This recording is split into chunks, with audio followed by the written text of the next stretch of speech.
चाहिँ पढाइमा चाहिँ कन्सिस्टेन्टली पढ्ने, मैले अघि भने रेगुलारिटी पनि कन्सिस्टेन्ट एउटै हो, पढ्नेमा चाहिँ कन्सिस्टेन्टली पढ्न पर्ने लक्ष्य दिनुहोस् न। अनि अर्को कुरा रिभिजन एन्ड रिभिजन। एकपल्ट पढेर पुग्दैन, हामीले कोर्सको किताबहरू एउटा जानो 40-50 पेजको एउटा नोट हुन्छ, त्यो नोट पढेर इक्जाम दिन्छौँ। एकपल्ट पढ्यो, दुईपल्ट, ती नोटलाई त हामीले इक्जाम भन्दा अगाडि 3-4 पल्ट पढ्नुपर्छ, अनि पल्ट इक्जाममा दिन सक्छ।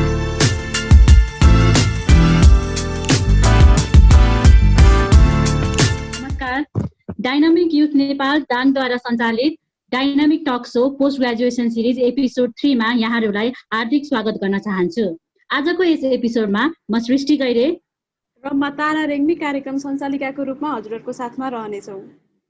बीएससी एजी पश्चात के कस्ता क्षेत्रमा आबद्ध हुन सकिन्छ र आबद्ध हुने क्रममा के कस्ता आवश्यकताहरू पर्छन् भन्ने विषयमा हामीले पोडकास्ट बनाउँदै आइरहेका छौँ। तेस्रो श्रृङ्खलाको छलफल गर्ने विषय रहेको छ कृषितर्फको निजामती सेवा, र यस विषयमा छलफल गर्नका निमित्त हामीसँग जोडिन्छ हाम्रो सिनियर दाइ भीष्म रेग्मी।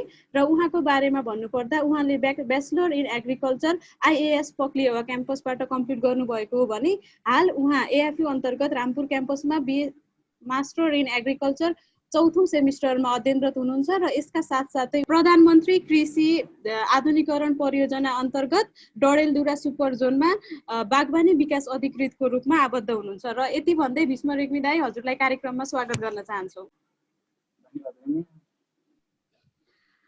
यस विषम परिस्थितिमा आफ्नो कार्यव्यस्तताका बावजुद पनि हामीलाई समय दिनुभएकोमा दाइ हजुरलाई धेरै धेरै धन्यवाद दिन चाहन्छु। बहिनीहरूलाई पनि धन्यवाद छ तिमीहरूले मलाई यसरी आफ्नो केही कुराहरू राख्ने अवसर दिएकोमा।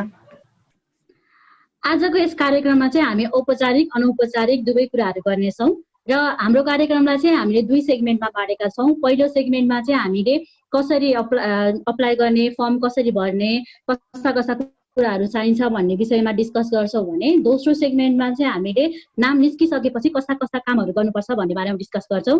अब हामी डिस्कसनतर्फ नै लागौँ है त।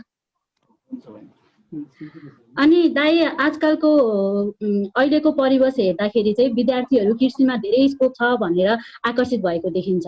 अनि यस निजामती सेवातर्फ चाहिँ हजुरले कस्तो स्कोप अनुभव गर्नुभएको छ त?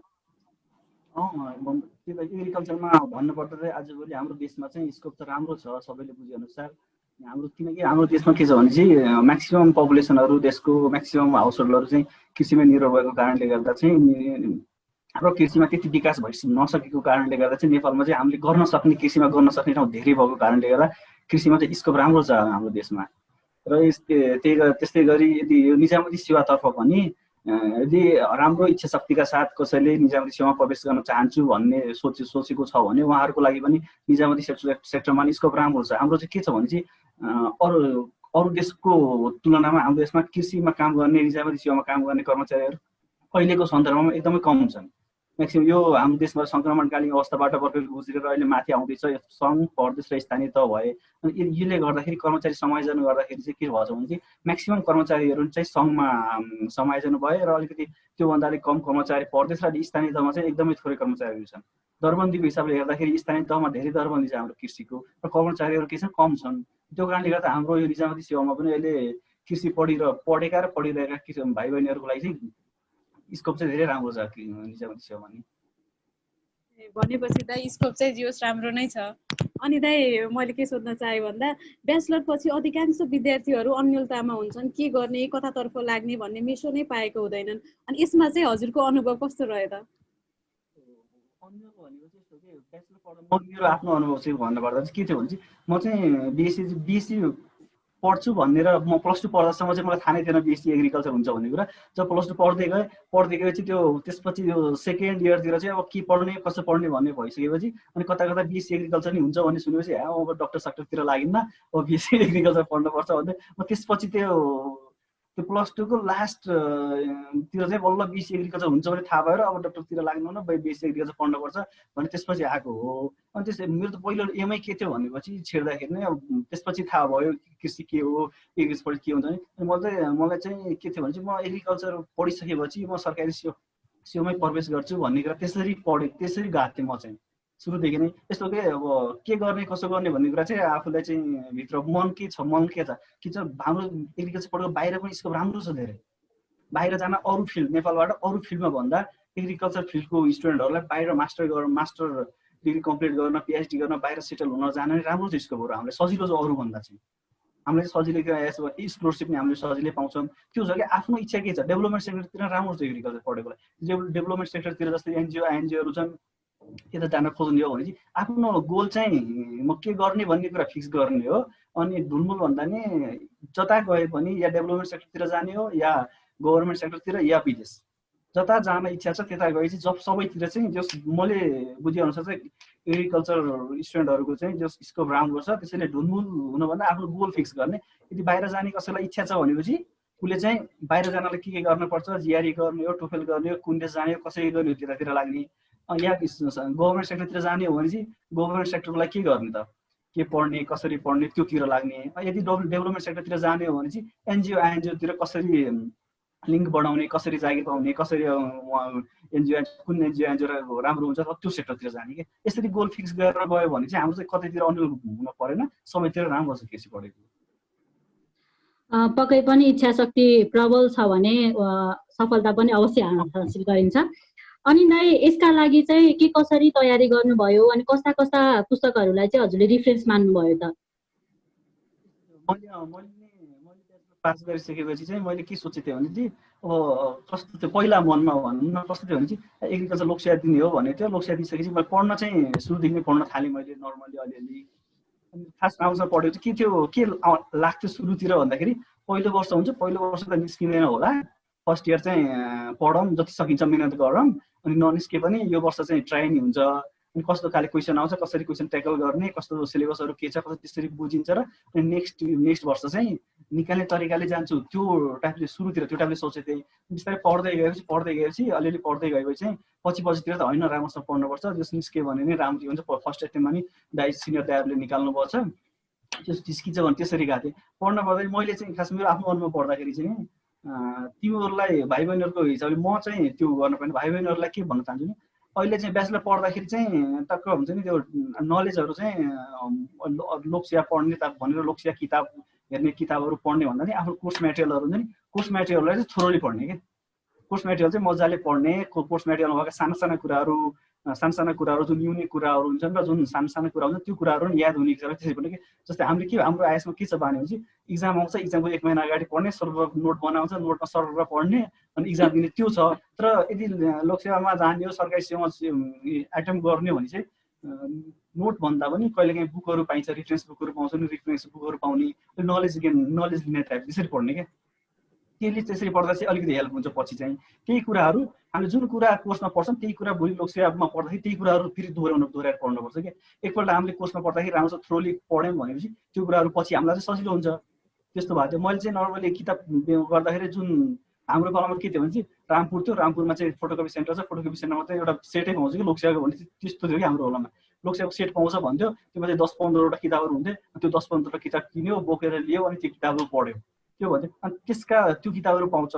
अनि त्यसका अलग चाहिँ हामीले के भन्छ सिलेबस पढ्नभन्दा पहिला के सिलेबस हो सिलेबस 2-3 दिन त मजाले पढ्ने हो अरू किताबै पढ्ने होइन अरू कुनै किताबमा सिलेबसलाई 2-3 दिन पढ्ने र टान्ने सिलेबस चाहिँ कुन हाम्रो यो लोकसेवामा सिलेबसमा के कुराहरू छ भन्ने कुरा चाहिँ सबै दिमागमा हुनुपर्छ लोकसेवा पढ्नुभन्दा पहिला त्यो भन्यो अनि जाने कसरी सिलेबस अनुसार थ्रोली जाने क्या के कुरा पनि सिलेबसको एउटा कुरा नछुटाउने जुन कुरा सिलेबसमा छ त्यो कुरा थोरोली पढ्ने अनि एउटा कुरा सिलेबसको एउटा कुरा पढिसकेपछि त्यो कुरा टिक लाउने मैले यो कुरा कम्प्लिट गरेँ अर्को कुरा पढ्ने सिलेबसको कुनै पनि कुरा नछोड्ने क्या त्यसरी पढ्ने बुकहरू पढ्दाखेरि अनि कतिपय कुरा के छ भने हाम्रो बिएससी एग्रिकल्चरको लागि book specially for BSc agriculture पढिसकेपछि कृषि अधिको लागि भनेर स्पेसली लोकसेवा बुकहरू छैन भने अरूतिर के छ प्रशासनतिर के छ भने चाहिँ उहाँहरूको लागि प्रशासनको लागि पनि धेरै बुकहरू निकालेका छन् राइटरहरू डिफ्रेन्ट राइटरहरूले धेरै बुकहरू निकालेका छन् हाम्रोमा छैन त्यस्तो कृषि अधिको लागि भनेर स्पेसली टार्गेट गरेर कुनै बुक छैन हामीले पढ्ने भनेको के भन्छ त्यस्तै जुन किताब हाम्रो प्रासा लेभलको साथीहरूले पढ्नुहुन्छ नाप्रासा लेभलको साथीहरूले पढ्नुहुन्छ त्यही किताबलाई रिफरेन्स बनाएर पढ्ने हाम्रो सिलेबस हेर्ने र त्यो किताबहरू हेर्ने त्यो किताबमा हाम्रो सिलेबसहरूको म्याचिङ जुनहरू हुन्छ नि टपिकहरू हुन्छ तीहरू चाहिँ सबै किताबबाट त्यसरी पढ्ने हामीले कुनै हाम्रो लागि स्पेसिफिक बुक पनि छैन स्पेसिफिक सिलेबस अनुसारको कुनै बुकहरू छैन अनि अरू कुरा के गर्ने भने चाहिँ सिलेबसमा सबै कुराहरू हाम्रो त्यो किताबहरूले हाम्रो सिलेबस त्यो किताबहरूले सबै कुरा समेट्दैन त्यसको लागि हामीले नेटहरू रिफरेन्स लिने नेटबाट पिडिएफहरू डाउनलोड गर्ने अनि केही कुरा पायो भने त्यो कुराहरू कपी गरेर राख्ने अनि त्यो कुराहरू नेटबाट म्याक्सिमम कुरा रिफरेन्स लिने त्यो अनि अर्को चाहिँ के भन्छु भनेपछि पढ्दाखेरि चाहिँ मैले पढेको चाहिँ म काठमाडौँ 2-3 महिना पहिला चाहिँ म के गरेँ भने बेसी भ्याउने बित्तिकै म पढाउन गएँ स्कुलहरूमा। पढाउँदैखेरि मैले अलिअलि प्रिपेरेसन गर्दै गएँ र बिचको त्यो 2-4 लोकसेवाको इक्जामभन्दा 2-4 महिना अगाडि काठमाडौँ गएर मजाले पढेँ। त्यो इन्टरभलमा चाहिँ के गर्ने भने चाहिँ हाम्रो विभाग छ, नार्क छ, अनि यस्तै गरी प्लान्ट क्वारेन्टाइन छ, विषादीको अफिस छ, त्यस्तै अफिसहरू छ। उहाँहरूले चाहिँ बुकलेटहरू निकाल्नु भएको हुन्छ नेपालको सन्दर्भमा, नयाँ नयाँ किराहरू के आए, रोगहरू के आए, त्यो रोगलाई व्यवस्थापन कसरी गर्ने, नेपालमा माटोको अवस्था कस्तो छ, आलु बालीको कस्तो छ, विभिन्न यस्तै बालीहरू, माटोको अवस्था, क्लाइमेटको अवस्था भनेर त्यस्तै बुकहरू उहाँहरूले बुकलेटहरू निकाल्नु भएको हुन्छ। त्यो पम्पलेटहरू पनि थ्रोली स्टडी गर्ने, जतिसम्म मेटेरियल पाइन्छ नि त्योहरू पनि थ्रोली स्टडी गर्ने। अनि यसरी चाहिँ गएपछि चाहिँ सिलेबस अनुसार सबै जहाँ तपाईँहरूसँग जति एभाइलेबल हुन्छ मेटेरियल सिलेबसको कुनै पनि कुरा नछोड्ने, त्यसरी चाहिँ पढ्दै गएँ। मैले पनि त्यसरी नै पढेँ। त्यसरी पढिसकेपछि अनि इक्जामको बेला के हुन्छ भने चाहिँ अर्को टाइम के हुन्छ, इक्जामभन्दा अगाडि चाहिँ 1-2 हप्ता चाहिँ किताब खोजेर पढ्ने भन्दा नि पढिसकेका किताबहरू थ्रुली रिभिजन गर्नुपर्छ। हामीले धेरैपल्ट पढिसकेका हुन्छौँ, अगाडि धेरै किताबहरू पढ्नुपर्छ। हामीले लगभग 15-20वटा किताबहरू पढ्यौँ, अगाडिको किताबहरू बिर्सिँदै गइन्छ। अगाडि नयाँ किताबहरू पढ्दा पछाडि किताबहरू बिर्सिँदै गइन्छ, सबै कुरा याद हुँदैन। त्यसको लागि के हुन्छ, इक्जामभन्दा 1-2 हप्ता अगाडिदेखि चाहिँ नयाँ पढ्नुभन्दा पुराना पढेको किताबलाई रिभिजन गर्दै जाने, फेरि रिभिजन गर्ने। त्यसरी गरेपछि के हुन्छ भने इक्जाममा चाहिँ हामीलाई टक्क पढेको कुराहरू सबै कुराहरू याद हुन्छ। त्यसरी मैले त्यसरी प्रिपेयर गरेँ, त्यसरी गरिदिएको थिएँ। भाइ बहिनीहरूलाई म त्यही सजेस्ट गर्छु। अहिले पढ्दाखेरि बेसी पढिरहेको छु, यदि लोकसेवा नै दिने हो, लोकसेवा टार्गेट हो, लोकसेवा म गभर्मेन्ट सेक्टरतिर जाने हो भन्ने इच्छा छ भने चाहिँ अहिले चाहिँ आफ्नो कोर्सको कन्टेन्टहरू मजाले पढ्ने, थ्रोली पढ्ने, जस्तो हुन्छ नि त्यस्तो याद हुने टाइपले पढ्ने, र निस्किसकेपछि चाहिँ हाम्रो सिलेबस अनुसार सिलेबस डाउनलोड गर्ने, सिलेबसलाई पढ्ने, 2-4 दिन सिलेबस थ्रोली अध्ययन गर्ने। त्यसपछि चाहिँ बुकहरू कलेक्ट गर्ने। बुकहरू कलेक्ट गरिसकेपछि जस्तै बुकहरूमा चाहिँ के हुन्छ भने चाहिँ मोटामोटी कृषि सामान्य ज्ञान भन्दै डिफ्रेन्ट राइटरहरूले निकाल्नुपर्छ। अनि कृषि सेवा प्रतियोगिता दिग्दर्शन, जस्तै अनि एकीकृत कृषि ज्ञान, अनि यस्तै अनि अर्को चाहिँ कृषि डायरी। हाम्रो सबभन्दा कृषिको स्टुडेन्ट र कृषिमा काम गर्ने मान्छेको सबभन्दा एउटा इम्पोर्टेन्ट कुरा हुन्छ कृषि डायरी, जुन हाम्रो नेपाल सरकारले निकाल्छ। त्यो कृषि डायरी पनि थ्रोली हेर्दैन, त्यहाँ डाटाहरू हुन्छन्, नयाँ कार्यक्रमहरू हुन्छन्, अनि माटोको हुन्छ, फलको रोग किरा हाम्रो नेपालमा पर्छ क्या भन्छ। त्यही त नि, यस्तै स्टुडेन्टले अहिले बेसी पढिरहेकोले यसरी चाहिँ आफ्नो टार्गेट फिक्स गर्ने, 3टा कुनमा जाने, गभर्मेन्ट या विदेश या नेपालमा फिक्स गरेर यसरी गभर्मेन्ट जाने भएपछि अनि थ्रोली चाहिँ सुरुदेखि चाहिँ त्यसकै लागि जाने क्या। फेरि के हुन्छ भने कतिपयले म गभर्मेन्ट सेक्टरमा जान्छु, लोकसेवा पनि दिन्छु, अनि मास्टर नि गर्छु, अनि म विदेशलाई पनि ट्राई गर्छु, जेआरई नि गर्छु, जता हुन्छ त्यता जान्छु। त्यो कतिपयको त्यो पनि सोच हुन्छ क्या। यदि गभर्मेन्ट सेक्टरमा जाने भने त्यसरी चारैतिर चाहिँ हात हाल्ने होइन। गभर्मेन्ट सेक्टर गभर्मेन्ट या आई विल बी यो अफिसर भन्ने सोच्ने मनमा टक्क गभर्मेन्ट सेक्टरको के हुन्छ, कसरी हुन्छ, सिनियरबाट अर्को कुरा एउटा के हो भने चाहिँ आफूले पढ्दाखेरि भन्दा नि आफूभन्दा अगाडि निकालेका सिनियरहरू दाइ दिदीहरू हुन्छ नि, उहाँहरूबाट चाहिँ कहिले काहीँ गाइडेन्स लिने क्या।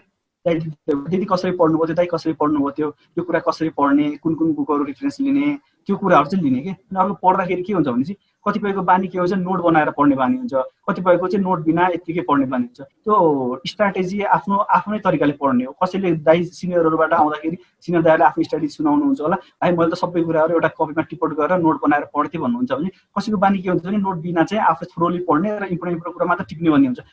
स्ट्राटेजी चाहिँ आफ्नो बनाउने हो, कसरी चाहिँ आइडियाहरू चाहिँ सिनियरहरूबाट कसरी पढ्ने, के कुरा पढ्ने भने त्यसरी जाने हो। अथवा चाहिँ अरू कुरा के हो भने चाहिँ पढ्दाखेरि चाहिँ डाटाहरू हुन्छ नि, म्याक्सिमम् डाटाहरू के हुन्छ एकपल्ट पढेपछि याद हुँदैन। त्यस्ता डाटाहरू कुनै युनिक कुराहरू हुन्छन्, इम्पोर्टेन्ट कुराहरू हुन्छन् कुनै नेपालमा भएका, त्यस्ता कुराहरू चाहिँ टिप्ने कि एउटा नोट बनाउने, टक्क त्यस्ता कुराहरूको चाहिँ अलग्गै नोट बनाउने। त्यसले चाहिँ प्रत्येक दिन जसो भ्याइन्छ भने प्रत्येक दिन जसो आधा घन्टा हेर्ने, भ्याइँदैन भने प्रत्येक हप्ता जसो आधा घन्टा हेर्ने। त्यस्तो डाटाहरू र इम्पोर्टेन्ट कुराहरू, युनिक कुराहरूलाई चाहिँ प्रत्येकपल्ट हामीले रिभिजन गर्दै गएपछि बल्ल तिनीहरू दिमागमा बस्ने हो। नभए चाहिँ डाटा के हुन्छ, कन्फ्युजिङ हुन्छ।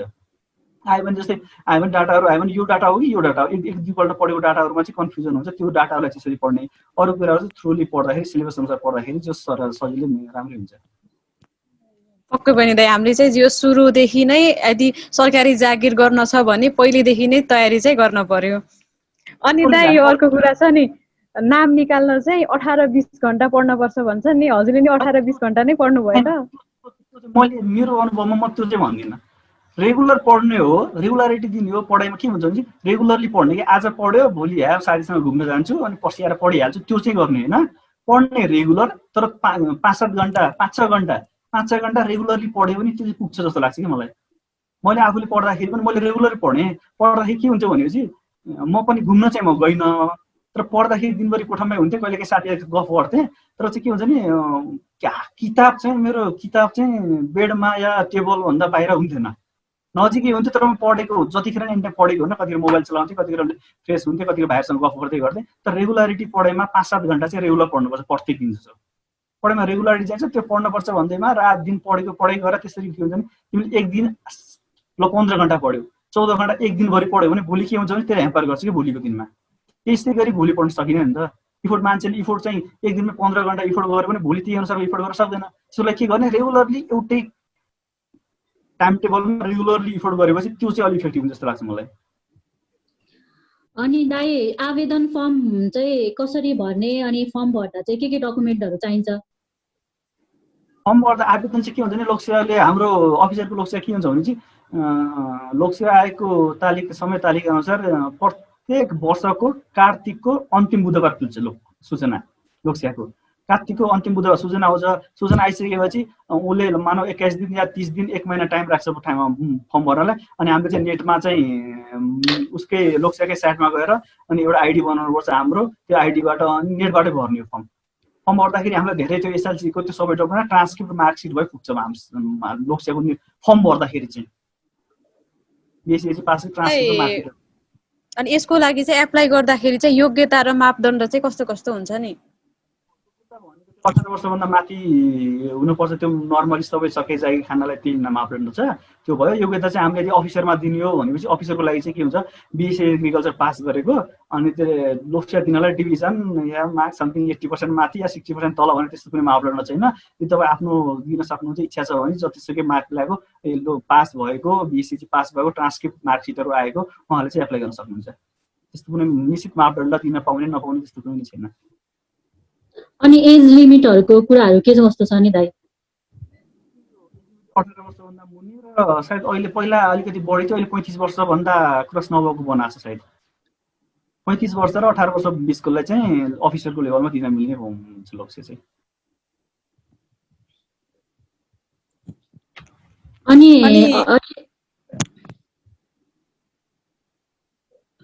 अहिले चाहिँ नेपालमा अहिले सङ्घ अनि प्रदेश र स्थानीय भनेर छुट्याइएको छ। अनि यो यसको लागि यो 3वटाको लागि चाहिँ एउटै परीक्षाले हुन्छ कि छुट्टा छुट्टै परीक्षा दिनुपर्छ?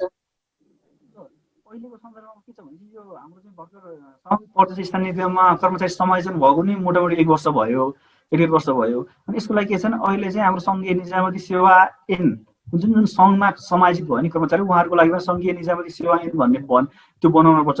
त्यो नबनिरहेको खण्डमा चाहिँ के छ भने अहिले प्रदेश र स्थानीय तहले लोकसेवा लिन पाउँदैनन्।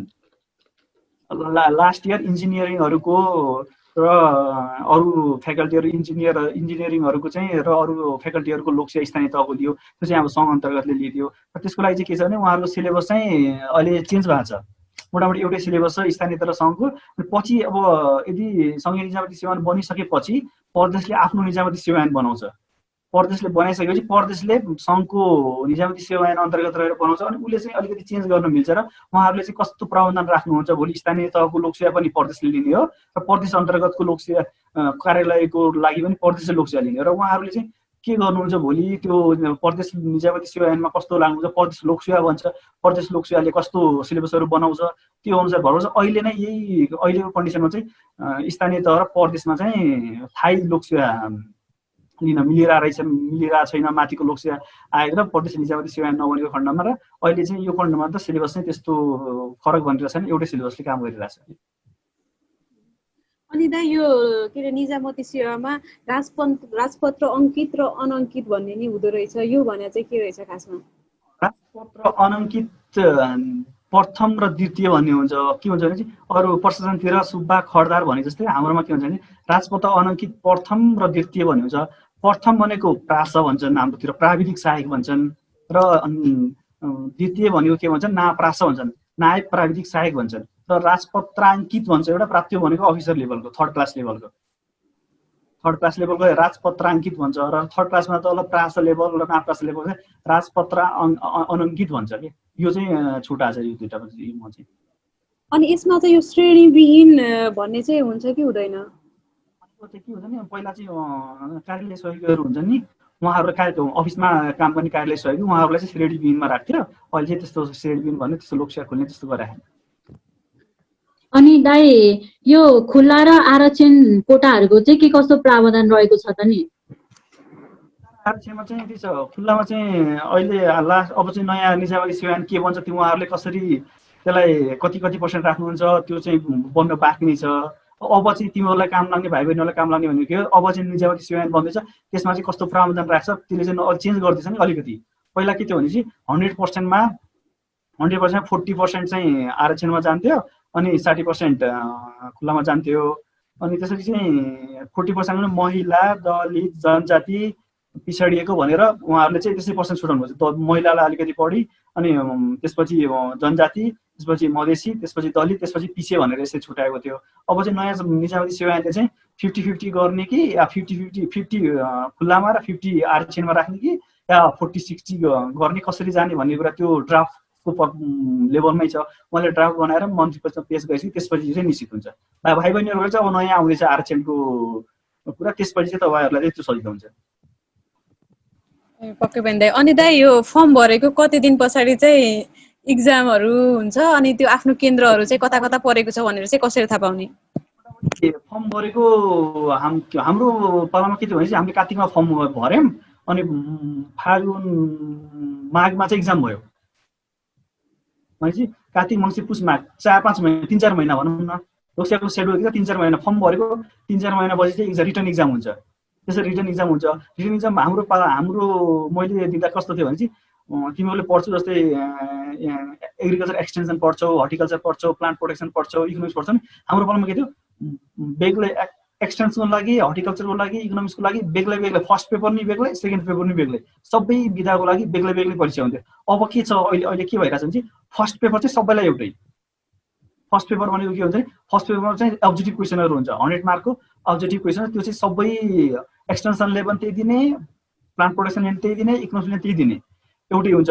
र त्यो जुन जसले हर्टिकल्चरमा मात्र बागवानीमा दिन खोज्छ त्यसलाई बागवानीको सेकेन्ड पेपर मात्र बागवानीको, जसले प्लान्ट प्रोटेक्सन दिन्छ त्यसलाई सेकेन्ड पेपर मात्र अलग दिनुपर्ने, फर्स्ट पेपर सबैले एउटै दिनुपर्ने हुन्छ।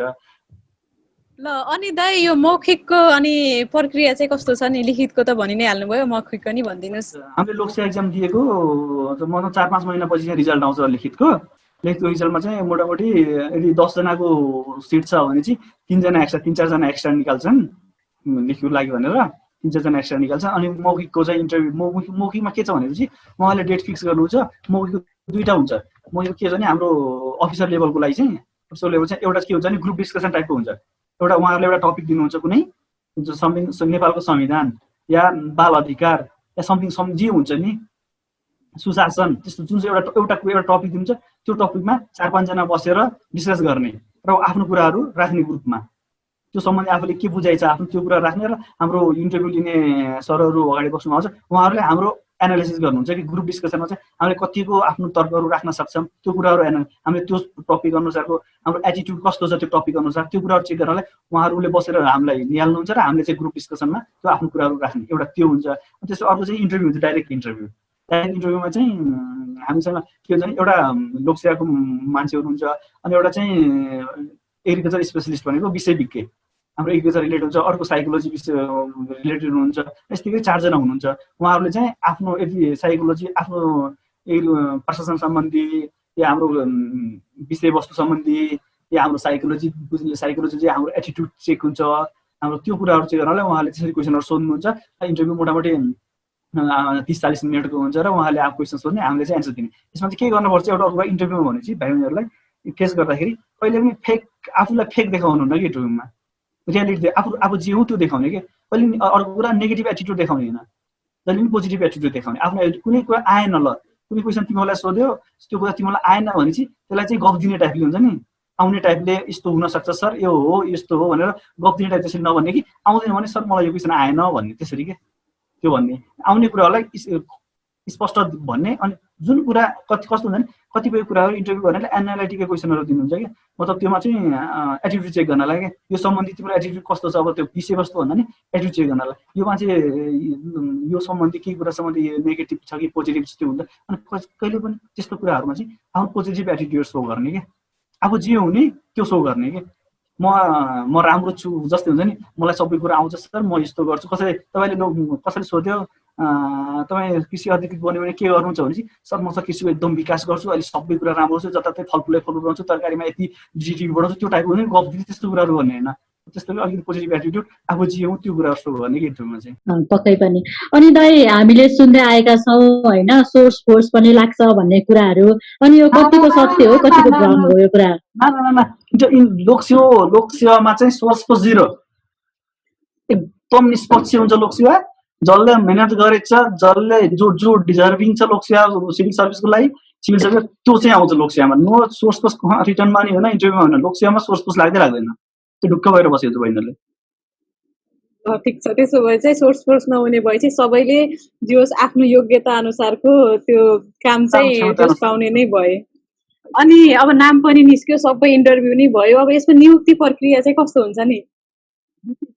नाम निस्क्यो, रिटर्नमा निस्क्यो, अनि इन्टरभ्यूमा निस्क्यो भनेपछि लोकसेवा आयोगमा जाने, लोकसेवा आयोगमा गइसकेपछि उहाँहरू चाहिँ निरोगीको प्रमाणपत्र भन्ने हुन्छ कि समथिङ रोग त्यस्तो लाग्छ भने त्यो प्रमाणपत्र लिनुपर्छ, लोकसेवा सिफारिस लिनुपर्छ नाम निस्केको भनेर उहाँले सिफारिस दिनुहुन्छ लोकसेवाकोले नाम निस्क्यो भने सबैको। त्यसपछि चाहिँ सामान्यमा गएर सामान्यले पनि एउटा फाइल सिफारिस बनाइदिन्छ नाम निस्क्यो सामान्य मन्त्रालयले, अनि त्यो मन्त्रालयले त्यसपछि हाम्रो कृषि मन्त्रालयमा आउने, कृषि मन्त्रालयले तपाईँलाई नियुक्ति दिन्छ, उहाँले नियुक्ति दिन्छ, अनि तपाईँलाई शपथ ग्रहण गराउँछ, शपथ ग्रहण गराएर अनि हाजिर गर्न पठाउँछ।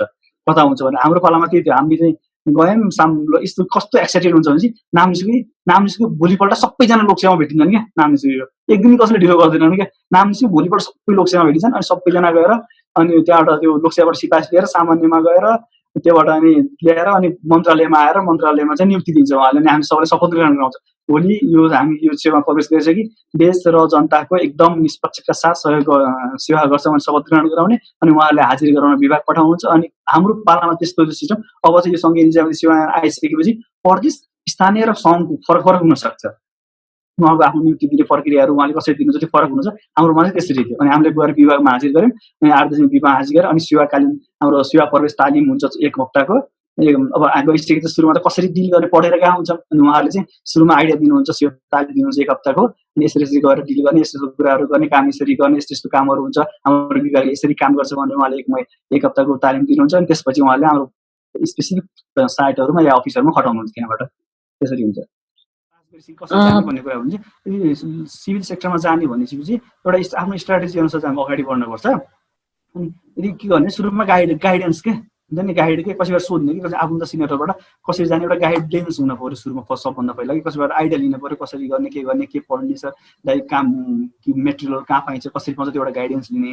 अनि त्यसपछि नै सिलेबस, दोस्रोमा मैले सिलेबस राख्छु, सिलेबस चाहिँ थ्रुली पढ्ने हो, सिलेबसको फुल अन्डरस्ट्यान्डिङ राख्ने, सिलेबसले फुल पढ्ने सिलेबस। अनि अरू कुरा चाहिँ टाइम टेबल हुन पऱ्यो, पढ्ने टाइम टेबल, न कि के हो भने आज मलाई थकेर आज पढ्दिनँ, भोलि आज साथीले बोलाएको पढ्दैन, आजको साटोमा भोलि पढिहाल्छु, त्यो कहिले हुँदैन कि लोकसेवा पढ्ने मान्छेलाई। आज पढ्नु भने आजको साटोमा भोलि 2-4 घन्टा बढी पढौँला, त्यो हुँदैन। टाइम टेबल बनाउने, रेगुलरिटी मेन्टेन गर्ने कि सधैँ यदि 5-6 घन्टा पढ्ने हो भने 5 घन्टा आज 5 घन्टा पढ्ने, भोलि 5 घन्टा भने पर्सि 5 घन्टा भने, त्यो चाहिँ रेगुलरली पढ्ने, टाइम टेबल राख्ने। अर्को चाहिँ बुकहरू के रिफरेन्स मेटेरियलहरू चाहिँ करेक्ट मेन गर्ने। कस्तो हुन्छ भने बजारमा चाहिँ धेरै बुकहरू एभाइलेबल हुन्छ, डाटा जस्तो कुराहरू कहिले के हुन्छ एउटा बुकको डाटा र अर्को बुकको डाटा मिसम्याच भइदिन्छ कि फरक आइदिन्छ। यस्तोमा के गर्ने हुन्छ डाटा तपाईँहरू मिल्ने भने एउटा अथेन्टिक भनेको कृषि डायरीलाई अथेन्टिक मान्ने है, डाटा कृषिको हकमा चाहिँ कृषि डायरीमा जे डाटा छ अरू बुकमा मिल्दैन, कृषि डायरीको डाटालाई अथेन्टिक मान्ने। र कतिपय कुराहरू चाहिँ अथेन्टिक पब्लिकेसनहरू हुन्छ नि, अथेन्टिक एनजिओ आइएनजिओहरूले पब्लिस गरेका, नेपाल सरकारले पब्लिस गरेका अथेन्टिक जुन पिडिएफहरू हुन्छन्, डकुमेन्ट आर्टिकल हुन्छ, त्यताको डाटाहरूलाई पनि रिफरेन्स मान्ने। कतिपय बुकहरूमा कहिले प्रिन्टिङ मिस्टेकले डाटा नै फरक परिदिन्छ, एउटा बुकहरू चाहिँ करेक्ट बुकहरू सेलेक्ट गरेर त्यसरी पढ्ने। अर्को चाहिँ डिटर्मिनेसन के, म अर्को डिउन मान्छु, लोकसेवा दिने हो भने लोकसेवा दिने, या आइल बी अफिसर, म अफिसर बन्ने हो जसरी नि त्यो सोच्ने हो। म अफिसर बनेन भने म पढाउँला, म लोकसेवा पढेन भने भोलि एनजिओमा जाम्ला, भोलि टिचर बन्ला, त्यो होइन कि लोकसेवा दिने हो भने म लोकसेवा दिने, फुल डिटर्मिनेसन हुनु पऱ्यो मनबाटै त्यो। अर्को चाहिँ आफूमा चाहिँ विश्वास हुनु पऱ्यो कि सेल्फ बिलिभ हुन्छ नि, सेल्फ बिलिभ हुनु पऱ्यो कि हुन्छ नि म दिन्छु, म अफिसर बन्ने हो भने आफूमाथि विश्वास, म निकाल्न सक्छु भन्ने विश्वास हुनु पऱ्यो कि म मेरो निस्किने हो कि होइन, खै म नदिउँ कि त्यसो हुन्छ नि, त्यो डिलेमा त्यो भए चाहिँ बिग्रियो लोकसेवामा त्यो हुन्छ। अनि अर्को चाहिँ के गर्नु, अहिले तिमीहरूकोमा बहिनीहरूकोमा के चाहिँ चेन्ज भएको छ बहिनी सिलेबस है। फर्स्ट पेपर हाम्रो पालामा के थियो भनेपछि फर्स्ट पेपरमा टोटल टेक्निकल कुराहरू आउँथ्यो, अहिले के छ भने चाहिँ जिके पनि छ र करेन्ट एफेयरहरू जिके पनि छ आइक्यू पनि छ 25 नम्बर जिके 25 नम्बर आइक्यू छ र 50% हाम्रो बुक हाम्रो कोर्स रिलेटेड छ भनेपछि तपाईँले अहिले अब चाहिँ पढ्दा के लोकसेवा प्रिपरेसन गर्ने भने चाहिँ रिसेन्ट डाटाहरू एग्रिकल्चरमा भएका रिसेन्ट इन्सिडेन्टहरू रोग किराहरू रिसेन्ट नेपालमा भित्रिएका रोग किराहरू विदेशमा ह्याभक भएका रोग किराहरू अहिले जस्तै लोकस्ट भयो नि त अहिले ह्याभक हाम्रो नेपालमा इन्डियामा यस्ता कुराहरू लोकस्टको बारेमा जस्तै भूकम्प आएको बेला टुटा आएको थियो नेपालमा टुटा अप्सुलोटा भन्ने किरा टमाटरमा भर्खर त्यतिखेर भित्रियो त्यस्ता जुन कुराहरू रिसेन्ट आउँछ त्यस्ता कुराहरू नि पढ्ने रिसेन्ट डाटाहरू अब आइक्यू र जिके आउने बित्तिकै के हो old related politics related history related जेसँग रिलेटेड हुन्छ नि रिसेन्ट कुराहरू इन्सिडेन्ट भएका कुराहरू त्यस्ता कुराहरू चाहिँ मजाले थ्रोली पढ्ने कि डेली जस्तो समाचार सुन्ने डेली जस्तो पत्रिकाहरू पढ्ने यस्ता कुराहरू चाहिँ अब चाहिँ तिमीहरूले गर्न पर्ने देखिन्छ कि हाम्रो पालामा त्यो थिएन हामीले चाहिँ टोटल कोर्स पढेको पुग्थ्यो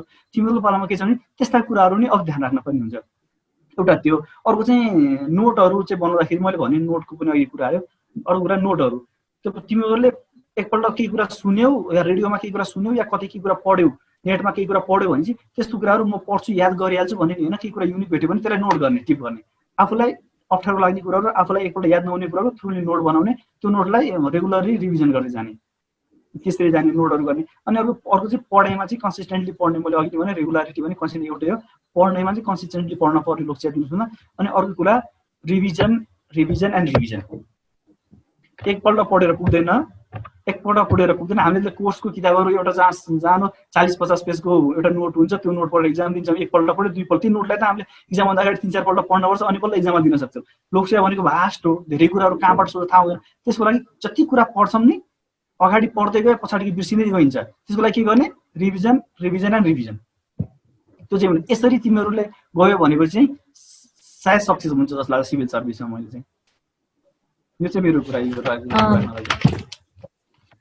पक्कै पनि लोकसेवामा नाम निकाल्नु भनेको एउटा चुनौतीपूर्ण काम नै हो होइन त अनि अर्को लेख्दाखेरि रिटर्नमा लेख्दाखेरि चाहिँ के गर्ने हुन्छ लेखाइमा चाहिँ हाम्रो के हुन्छ हाम्रो आइएएस को टाइम म्यानेजमेन्ट एउटा इम्पोर्टेन्ट कुरा हो रिटर्नमा टाइम म्यानेजमेन्ट एउटा इम्पोर्टेन्ट कुरा हो टाइम म्यानेजमेन्ट गर्दाखेरि चाहिँ स्पिड चाहिँ जुन हाम्रो आइएसमा लेख्छौँ नि हामीले स्पिड जुन हाम्रो स्पिड त्यो स्पिडमा लेख्ने हो रिटर्नमा लेख्दाखेरि अनि एन्सर लेख्दाखेरि चाहिँ जस्तै फ्याक्टहरू हुन्छ नि एन्सर लेख्दाखेरि के कुरा हो फ्याक्ट फिगर टेबल हुन्छ नि फ्लो चार्ट जुन कुराहरूले एट्र्याक्ट गर्छ नि मान्छेलाई जस्तो कोही क्वेसन चेक गर्ने मान्छेले एनएससिसी चेक गर्ने मान्छे फिगर देख्यो फ्याक्ट देख्यो कसैको सेयिङ भनाइ कसैले भनेछ नि अथेन्टिक भनाइहरू त्यस्ता देख्यो फ्लो चार्ट देख्यो अनि रिफरेन्सहरू केही कुराको रिफरेन्सहरू देख्यो भने चाहिँ के हुन्छ नि त्यसमा एट्र्याक्ट हुन्छ नि मान्छेको आँखा त्यहीमा जान्छ त्यस्ता कुराहरू सकेसम्म रिटर्नमा चाहिँ त्यस्ता कुराहरू इन्क्लुड गर्ने न कि त्यो ल्याङ्ग्वेजमा सरल लेखेछ त्यो गर्नुभन्दा फ्याक्ट फिगर डाटा ग्राफहरू त्यस्ता कुराहरू चाहिँ एन्सरमा एकदम इन्क्लुड गर्नुपर्छ यसले चाहिँ के हुन्छ नि हाम्रो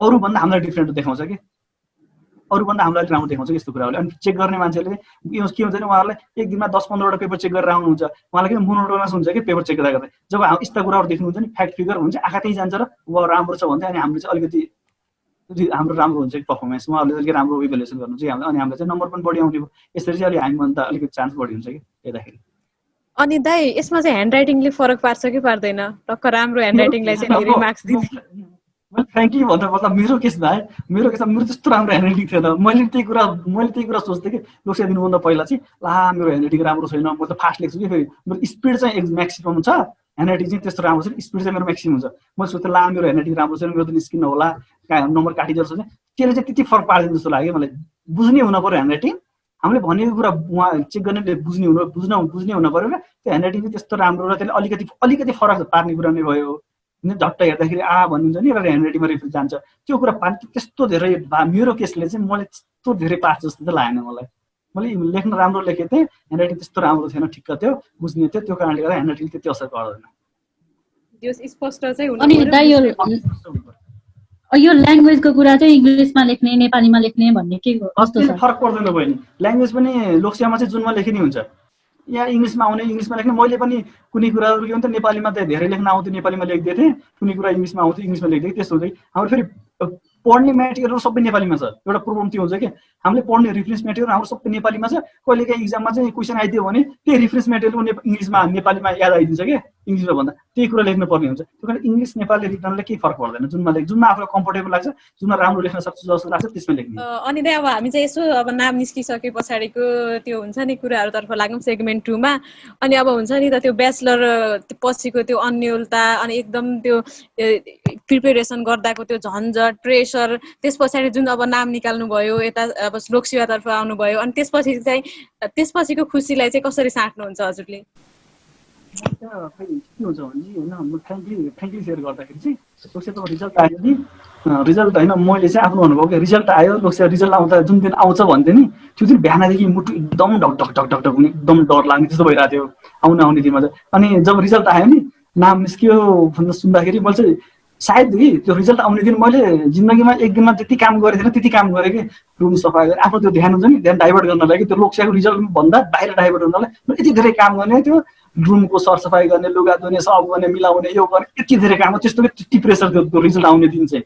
जब रिजल्ट आयो, रिजल्ट आउँदाखेरि अझ अर्को कुरा रिजल्ट आउने दिन मैले दोहोरी गीतहरू यति धेरै सुने म आफ्नो त्यो डाइभर्ट गर्नलाई बसेछु, सब दोहोरी गीत सुन्दै बसेको त्यस्तो प्रेसर थियो क्या रिजल्ट आउने दिन चाहिँ। जब रिजल्ट आयो पल्टिरहेको थिएँ, जब मोबाइलमा मेसेज आउँछ कि रिजल्ट आउनुभन्दा पहिला सबभन्दा थाहा पाउनुभन्दा अगाडि त्यो चाहिँ मोबाइलमा मेसेज आउँछ, त्यो पब्लिस हुँदाखेरि थ्याङ्क यू भन्दै कङ्ग्रेचुलेसन भन्ने आउँछ, congratulation you have been selected for PSC भनेर यस्तै आउँछ कि एउटा रिजल्ट आउँछ।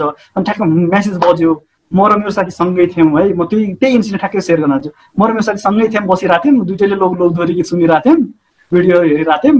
अनि ठ्याक्क उसकोमा मेसेज पहिला दुइटैकोमा टङ्ग मेसेज सँगै बज्यो।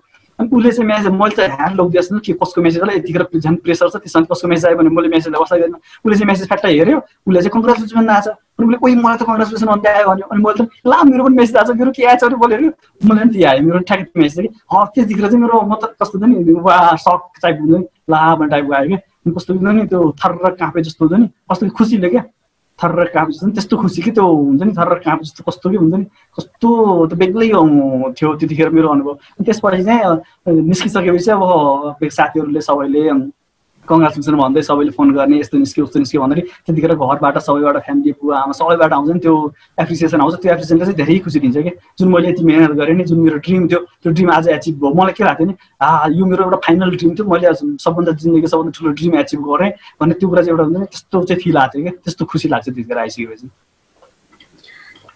पक्कै पनि धेरै खुसी लाग्छ होइन, यति धेरै मेहनत गरिसकेपछि सफलता हासिल गर्दा। अनि दाइ अब एग्रिकल्चर पढ्दाखेरि नाम निकालिसकेपछि अब वातावरण त छुट्टै हुन्छ नि त, अनि नियुक्ति भइसकेपछि त्यो वातावरणमा घुलमिल हुनको लागि कठिनाइहरू त पक्कै आयो होला, अनि त्यो बारे चाहिँ अलिकति सेयर गरिदिनुहोस् न हामीसँग। हामीले भर्खर पढेर फ्रेस मैले त पढेको आदि मैले के गरेँ पढेँ, बिए पढ्ने बित्तिकै फेरि पढाउन गएँ, पढाउन जाँदा त्यति प्रेसर हुँदैन, जुन आफूलाई पढ्यो त्यो पढाउनु पर्ने हो।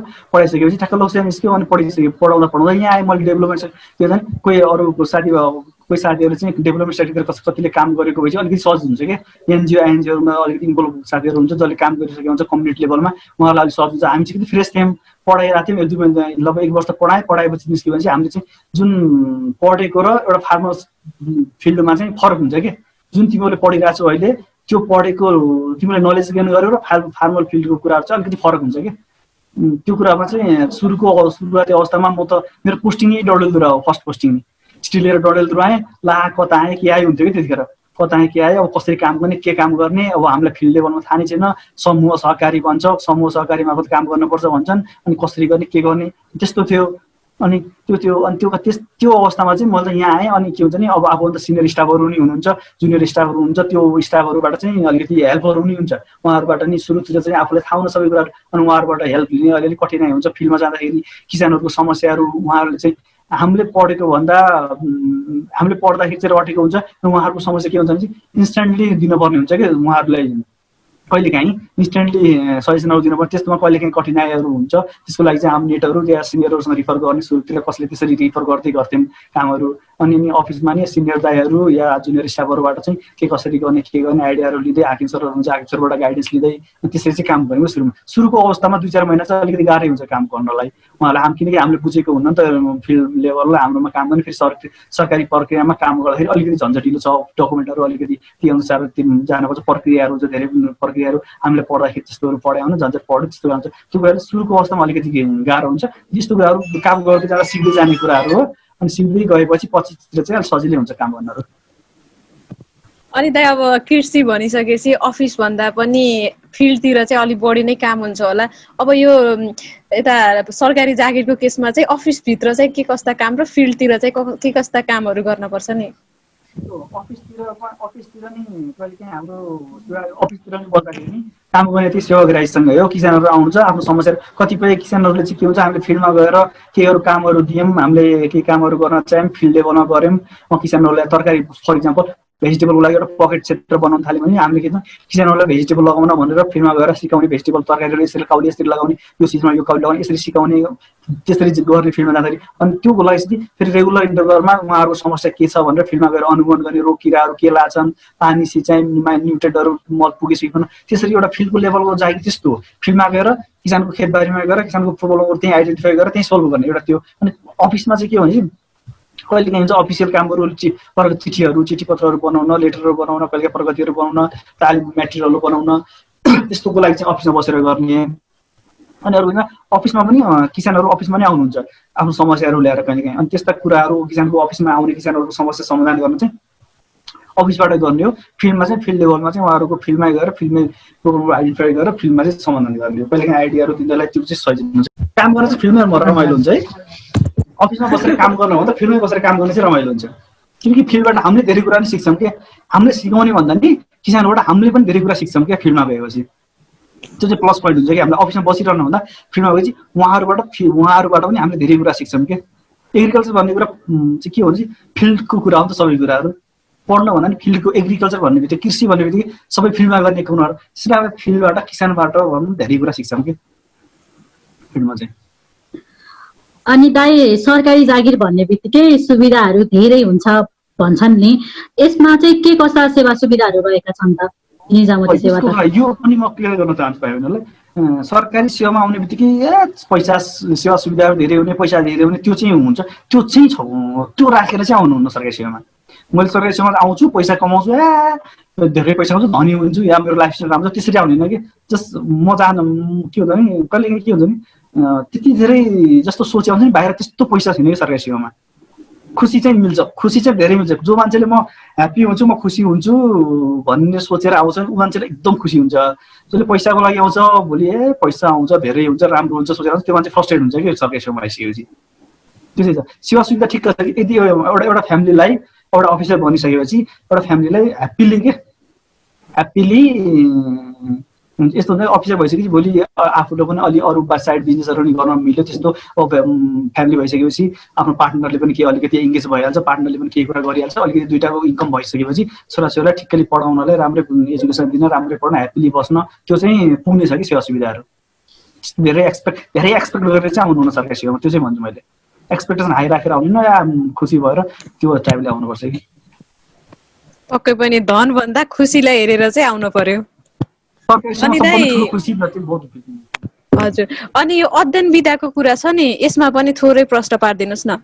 यस्तो के कतिपय सरकारले पढ्न चाहिँ मजाले पढाउँछ। तपाईँलाई पढ्ने इच्छा छ भने सरकारले पढ्न मजाले पढाउँछ। विधा चाहिँ कस्तो हुन्छ विधा एउटा के विधा हुन्छ भने सरकारले विधा असाधारण विधा भनेर दिन्छ कि कहिलेकाहीँ अब म ठिक छ म पढ्छु या म जब गर्छु।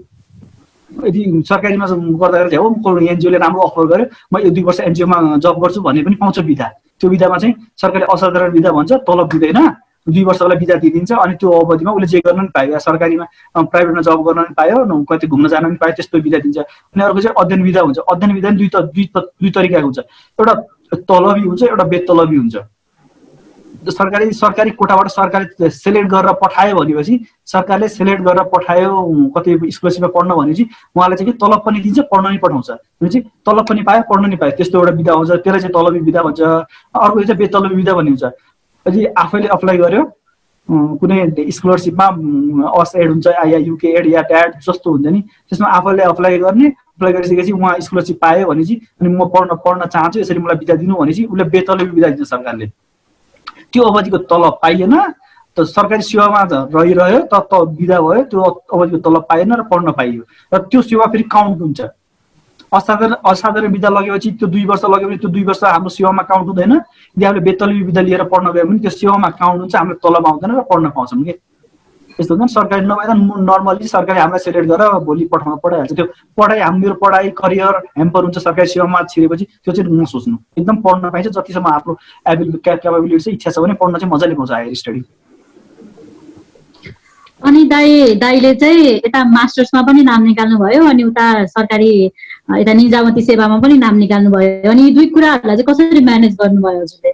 मैले चाहिँ लोकसेवा दिनुभन्दा अगाडि मास्टर इन्ट्रान्स भयो कि हाम्रो, अनि लोकसेवा दिनुभन्दा अगाडि मास्टर इन्ट्रान्स भयो। मैले लोकसेवा प्रिपेयर गरेर मास्टर, म त मेन टार्गेट मेरो लोकसेवा थियो, तर मास्टर चाहिँ दिन्न भनेर दिएको थियो। मास्टर नि दिन्न भने जस्तो थियो, अनि मास्टर नि दियो, मास्टरमा नाम निस्क्यो। अनि मास्टरमा पढ्दै गरेपछि लास्ट सेमतिर आएपछि बल्ल लोकसेवाको रिजल्ट आयो। लोकसेवाको रिजल्ट इक्जाम दिनु र लोकसेवाको रिजल्ट आउन 1 वर्ष लाग्छ मोटामोटी हाम्रो लाग्थ्यो।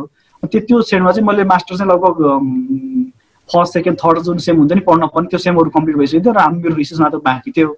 मास्टर पढ्दाखेरि लोकसेवा रिजल्ट आउँदाखेरि म जोइन हुँदाखेरि चाहिँ त्यो कारणले गर्दा त्यति अप्ठ्यारो भएन कि मलाई, किनकि मैले लोकसेवा रिजल्ट आउनुभन्दा पहिला नै फर्स्ट सेकेन्ड थर्ड सेमहरू लगभग कम्प्लिट भइसकेको थियो। भने चाहिँ अब जुन कुरा पढ्न पर्ने थियो, जुन कुरा नलेज गेन गरेर पढ्न पर्ने थियो, कलेज एटेन्ड गर्न पर्ने थियो, त्यस्तो कुराहरू पहिले पढिसकेको थिएँ। र लास्टमा मेरो थेसिसको रिसर्चको कामहरू तानेँ, त्यसपछि नाम निस्क्यो। रिसर्चको काम त हामी जहाँ बसे पनि हाम्रो एडभाइजरको गाइडेन्समा जता पनि गर्न सकियो। त्यो कुरा चाहिँ मलाई चाहिँ प्लस पोइन्ट त्यसरी भयो कि। फेरि लोकसेवा पछि चाहिँ मास्टर लोकसेवा मतलब जब गर्दै मास्टर गर्न चाहिँ अलिक गाह्रो हुन्छ। त्यो चाहिँ अलिकति गाह्रो हुन्छ, जब गर्दाखेरि मास्टर गर्न भ्याइँदैन, त्यो चाहिँ गाह्रो नि हुन्छ। त्यो चाहिँ त्यति राम्रो नि हुँदैन, मास्टर पनि राम्रो हुँदैन, लोकसेवा राम्रो हुँदैन। या त लोकसेवा दिने हुन्छ, लोकसेवा मजाले पढ्ने, लोकसेवा निकाल्ने, पढ्ने भन्ने कुरा भोलि सरकारले पढाइहाल्छ मास्टरहरू, त्यस्तो कुराहरू चाहिँ। अनि दाइ यो समग्रमा भन्नुपर्दा हजुर यो निजामती सेवाबाट सन्तुष्ट हुनुहुन्छ त?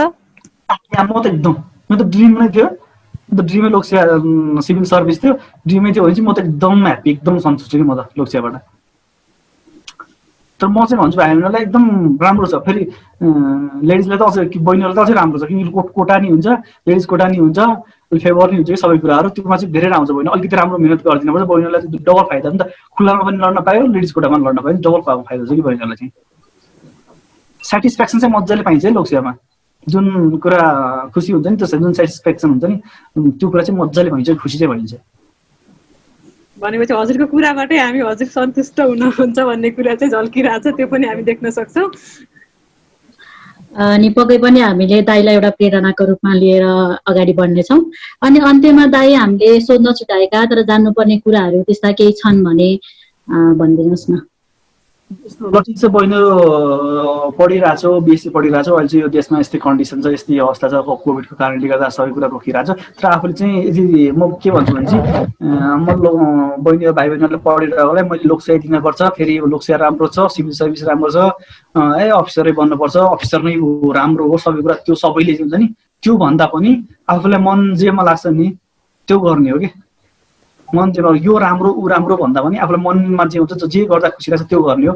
यदि कसैले यदि लोकसेवा दिन मन छ, अफिसर बन्न मन छ, सिभिल सर्भिसमा इन्ट्री गर्न मन छ भने उहाँले चाहिँ सिभिल सर्भिस इन्ट्री गर्ने, मजाले भने रेगुलरली पढ्ने, मैले भने एकदम सिलेबस थ्रोली पढ्ने, रेगुलरली पढ्ने, बुकहरू मेटेरियल राम्रोसँग कलेक्ट गर्ने, एकदम डिटर्माइन्ड भएर पढ्ने, एकदम हुन्छ नि त्यो आफूमा बिलिभ राख्ने कि भोलि पढ्दाखेरि चाहिँ निस्किन्न भन्दै भोलि मास्टर नै गर्छु, यो नभए अर्कोतिर जान्छु, त्यो सोच्ने होइन कि या म अफिसर बन्ने हो भनेर एकदम त्यो पढ्ने। त्यसरी जाने यदि लोकसेवा पढ्ने मान्छेले, सिभिल सर्भिस जाने। अनि जो मान्छेहरूले ठिक छ उहाँहरूलाई बाहिर जाने मन छ भने चाहिँ बाहिर जाने राम्रो छ हाम्रो सेक्टरहरूलाई। सायद मेरै क्लासको हाम्रै क्लास लगभग 15-20 जना साथीहरू युएसए जानुभएको छ, कतिजनाहरू युरोपतिर नि मास्टर गर्न जानुभएको छ। यसरी हाम्रो एजुकेसन ब्रोड छ कि, हाम्रो स्कोप चाहिँ ब्रोड छ। यदि सिभिल सर्भिसमा पनि राम्रो सहायता गर्न चाहनेहरूलाई, बाहिर जाने, बाहिरतिर करियर बनाउनेहरूलाई उहाँहरूलाई पनि राम्रो छ। र अर्को डेभलपमेन्ट सेक्टरतिर, कृषिमा नि म्याक्सिमम डेभलपमेन्ट सेक्टरतिर नेपालमा भएको पनि कृषि पढेकै स्टुडेन्टहरूको डेभलपमेन्ट सेक्टर राम्रो छ। किनकि हाम्रो देश नै के हो, एग्रिकल्चरमा निर्भर भएको देश हो। कृषिमा अहिलेसम्म हाम्रो देश म्याक्सिमम कृषिमै निर्भर छ भने म्याक्सिमम हाउसहोल्डहरूले, म्याक्सिमम पपुलेसनहरू कृषिमै निर्भर भएको छ। अब यो तपाईँ बहिनीहरूलाई थाहा छ, यो कोभिड पछि त बाहिर जब पनि सबै गाउँघरतिर म खेती गर्छु, म तरकारी लाउँछु, म फलफुल लाउँछु, म के गर्छु, म सबैतिर म्याक्सिमम त्यो भुइँमा चलेको छ कि एउटा। त्यो कारणले गर्दा स्कोप हाम्रो सबैतिर छ। आत्तिने होइन, डराउने होइन, यो भएन उहाँ भएन भन्दै त्यो ढुलमुल हुने होइन। आफू जेतिर मन लाग्छ जे गर्न मन छ भित्रमा चाहिँ त्यही गर्ने हो।